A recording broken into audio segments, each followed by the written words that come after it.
ஹோட்டலில் சுவையான தக்காளி சட்னி வைப்பாங்க. அந்த தக்காளி சட்னி தான் எப்படி செய்ய போகிறோம் அப்படின்றத நீங்கள் பார்க்க போகிறீங்க. தோசை இட்லிக்கு அட்டகாசமான காம்பினேஷன். ஸோ அடுப்பில் கொஞ்சமாக நல்லெண்ணெய் ஊற்றிக்கோங்க.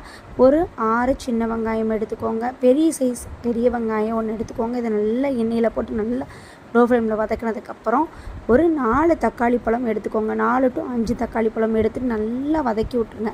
இந்த தக்காளி பழம் வெங்காயம்லாம் சீக்கிரம் வேகணும் அப்படின்னா கொஞ்சமாக கல்லுப்பு சேர்த்து சட்னிக்கு தேவையான அளவுக்கு சேர்த்துக்கோங்க. ஒரு சின்ன ஸ்லைஸ் தேங்காவை குட்டி குட்டியாக நறுக்கி சேர்த்துக்கோங்க. 4 வெள்ளைப்பூடு, ஒரு சின்ன சைஸ் இஞ்சி, காரத்துக்கு தேவையான பட்டை வத்தலை சேர்த்துட்டு நல்லா வணங்கி விட்டுருங்க. இதுக்கப்புறம் லோ ஃப்ளேமில் வச்சு ஒரு அரை மணி நேரம் நல்லா வதக்கணும். ஒரு சைடு உளுந்தை நல்லா வறுத்து போட போகிறோம். இப்போ கொஞ்சமாக வதங்கி முடிஞ்சிருச்சு. கொஞ்சமாக கொத்தமல்லி சேர்த்து சட்னி சூப்பராக வதக்கி எடுத்தாச்சுங்க. ஆறவும் மிக்சியில் அரைச்சிக்கலாம். இப்போ வறுத்து வச்ச உளுந்தையும் இதோட சேர்த்துக்க போகிறோம். 1 டீஸ்பூன் தான். ஸோ இப்போ அரைச்சி நல்லா தாளித்து விட்டிங்கன்னா சூப்பரான